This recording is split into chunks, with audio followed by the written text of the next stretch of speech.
everybody. Hi everybody. Parashat Shemot, ואלה שמות בני ישראל היורדים מצרימה. The children of Israel are living in Egypt. After Yosef passed away, we have a new king in Egypt that does not recognize Yosef. We have the birth of Moshe Rabbeinu. Moshe runs away to Midian and meets Zipporah, his wife. We have the burning bush, Hasneh Boer. Moshe gets signs from God, and Moshe comes back to confront Paro in Mitzrayim, in Egypt. Slavery. In order for us to understand the Parsha, we still need to understand another thing before it. And it is how did the people of Israel actually became slaves. Now, Sefer HaYashar in the Midrash talks about it.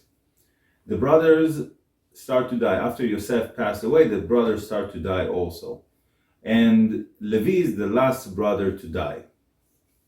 The children of Israel are living right now in Egypt for 91 years.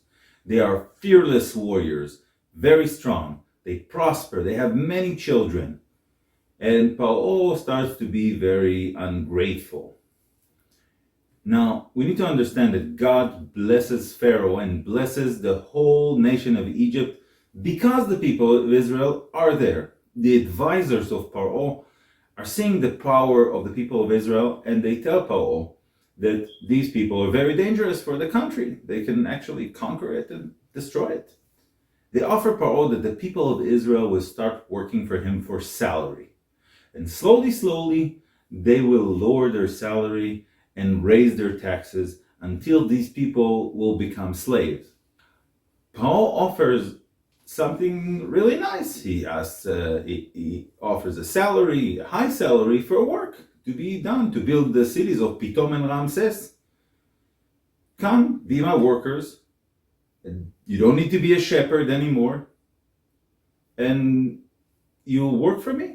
Now, all this lovey-dovey story doesn't sit well on the ears of the tribe of Levi. And they decide not to join the party. The other tribes do say, okay, they're stopping to be shepherds. They're giving away their liberty. And later on, Paro takes down their salary and raises up their taxes. And then they become slaves to Paro. They suffer, they have a lot of misery beyond any imagination. Now, don't forget that back then, Egypt was the capital of the black magic of the world. And all the energy of life is being sucked out of the people of Israel right now. When you think about it, we can become slaves and be sucked into slavery because it's very comfortable to be a slave. Everybody tells you what to do and where to go and how to go. You get a salary and a slave is not responsible for nothing. But where's the border? Now, if we think of our own life today, in our daily life, yes, of course you need to respect your boss. Of course you need to be loyal to the place you work. But remember, we're not slaves of anybody. We are free men. We're free people. The Israelites are slaves and Paro is torturing them. Don't forget, this is not the same Paro. This is the Paro that came after and was ungrateful and forgot about all that Yosef did for his country and all the hunger that, stopped when Yaakov came and all the good things that the Israelites did for him and for Egypt. But this is the capital of black magic. Egypt didn't really have a big army. They control nations and people with the power of dark magic and spells. They make people feel that there's nothing they can do to change the situation, that there's no hope to be free. And that's how they broke their spirit and made them slaves. That was the real thing. Now, during this time, there are more and more decrees that Paro and his advisors are giving to the people, not just to the Israelites, to all their nations. All the nations, they were their slaves. because, as we said, when the Israelites were there, the power of Egypt grew into an empire. So what's happening is that at one point, Paro says, and that's the whole story I don't want to go to, that talks about why he saw in the stars that there's going to be a baby that's going to be born and it's going to take his place. And then he decides to throw all the male babies to the Niles. And then we know that in the parasha, there was a woman that was the daughter of Levi. Her name was Yocheved. And her husband was also from the tribe of Levi. His name was Amram. And they have two children, Aharon and Miriam. And then the mother gives birth to a beautiful baby. But then later on, his name is going to be Moshe, who we know in English, Moses. And she puts him in the basket because she doesn't want him to die.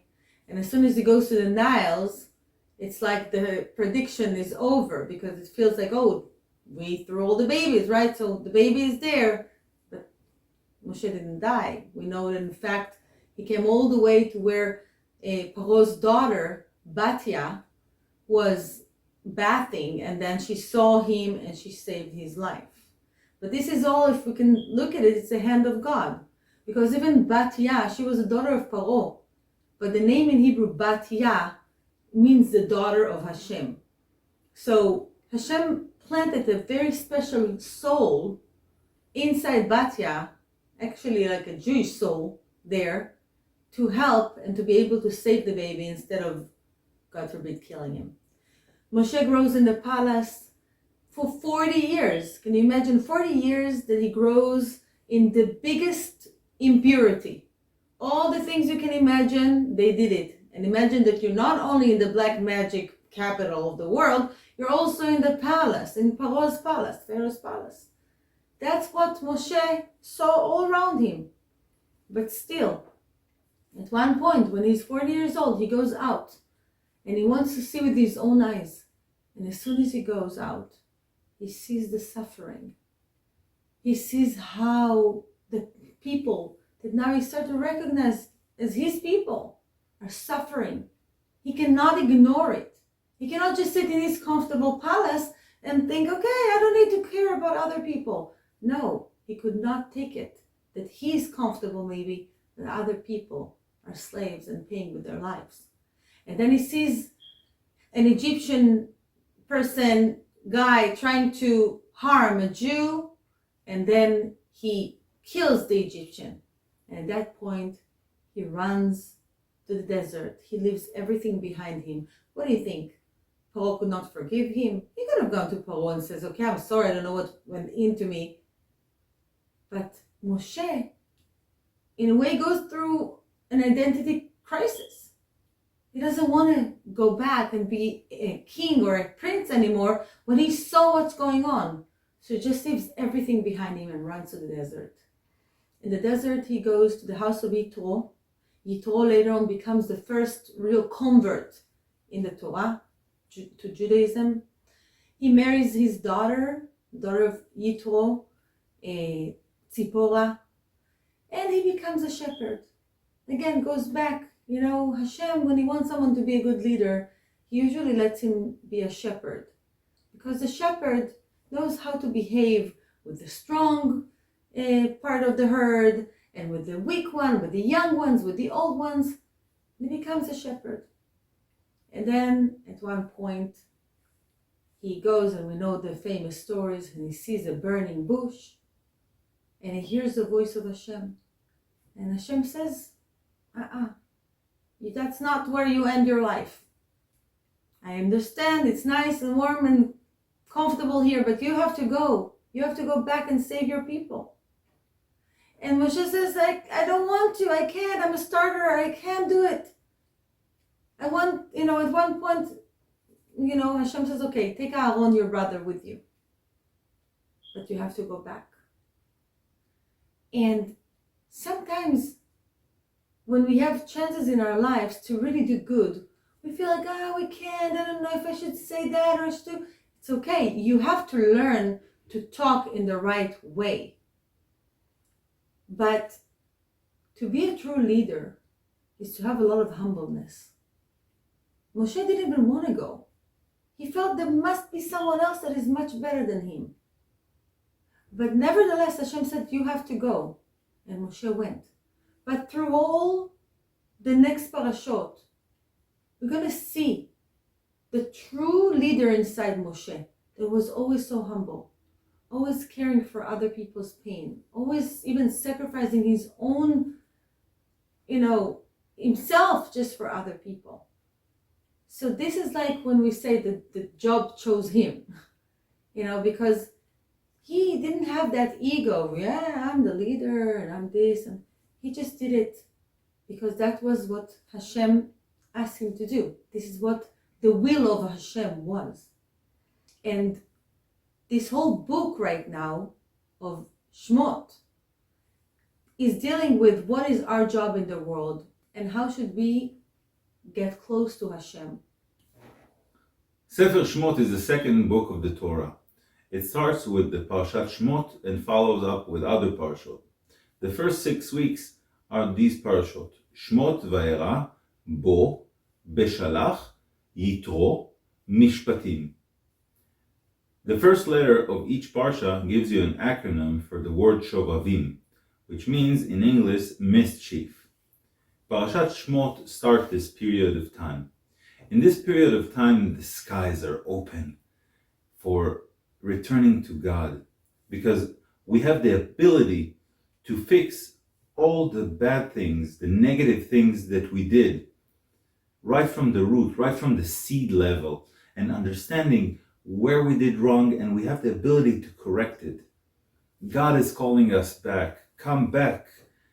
Return, my mischief boys. Shuvu elai banim shovavim. The Zohar in Parashat Shemot, Daf Yud page 19, talks about this period and about the screaming of the people of Israel, like it shows in this parsha. The people of Israel scream to God. And it says, Gdola hi tza'aka shekora'at gzar dino shel adam mikol yamav. So when you scream really bad to God, it can rip off all the judgment that you had in your life. And you can receive your correction by digging in deeply to the things that you did.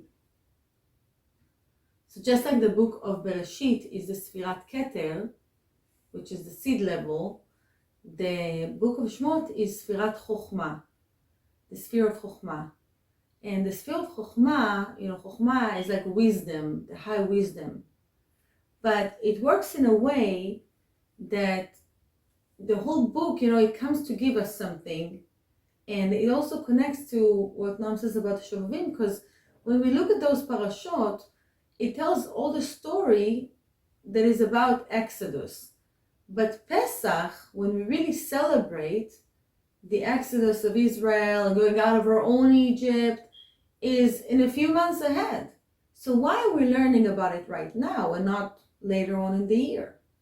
And the answer is because we are preparing our vessel for Pesach already right now. And as Noam says, the sky is opening, they're opening for us to do tshuva, because if you want to get a lot of light in Pesach, in Passover, and that you don't want it to pass over you, you have to prepare your vessel and to cleanse and expand yourself to be able to draw more and more light when it's the right time. And to break out of your own Egypt, to break your own slavery, whether it's a mental or physical one. So Sfirat Chokhmah here is the one that's helping us to really grasp that idea. And Sfirat Chokhmah is actually a beginning of every idea when it's very, very abstract.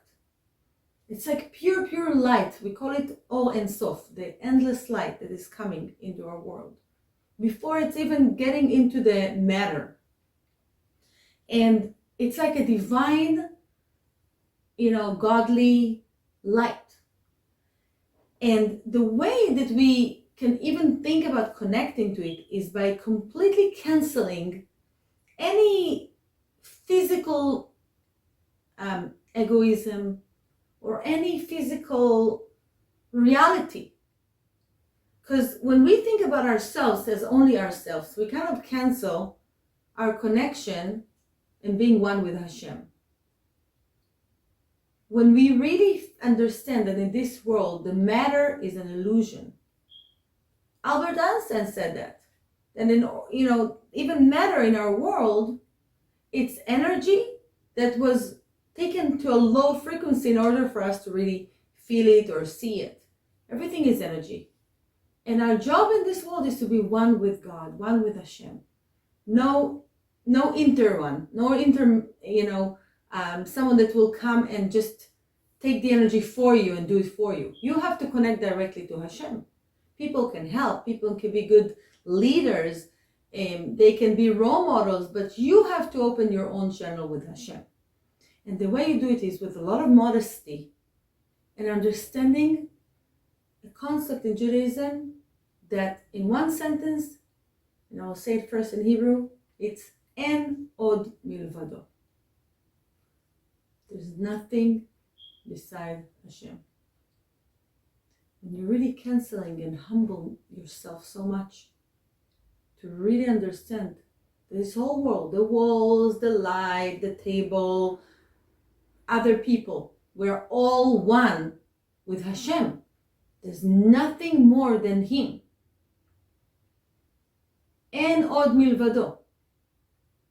You start to really connect to what it means to live your life, to meet other people, to connect to every person, to love other people, and to work on less judgment, less fears, less hatred. And you start to really see. If you remember last Parashat, we talked about what can we see with our soul, not just with our physical eyes. What can we see beyond the illusion? And this is where we can start really, really see. That's the beauty of this book. Is coming to really help us to really see. We just have to kind of give in into the process. Cleanse. Don't think that you did something that was so bad that Hashem would not forgive you for it. You can still cleanse it. You can find ways to do tshuva, return to Hashem. The way you do it again is with being one with Hashem. Hashem is kind, God is kind, be kind. Hashem is merciful, be merciful. Connect to the good instead of to the bad side, to the black side. Connect to the holiness instead of the impurity. Cleanse yourself. Love. It's so simple. And it's okay to be simple. We all want to be all this, all that, and all that. Be simple, be humble, be pure, be kind. Just say every morning, I want to do the will of Hashem. I want to know what my soul came to do in this world. And I want to do it. And I want to do it now. And I want to bless you guys. I want to bless you all over the world. That you will find what the spark of Hashem, the spark of God, that God put in every one of you, came to do in this world. And that you'll see that spark that others have in them, and you'll have compassion to them and to this whole beautiful universe that needs us so much.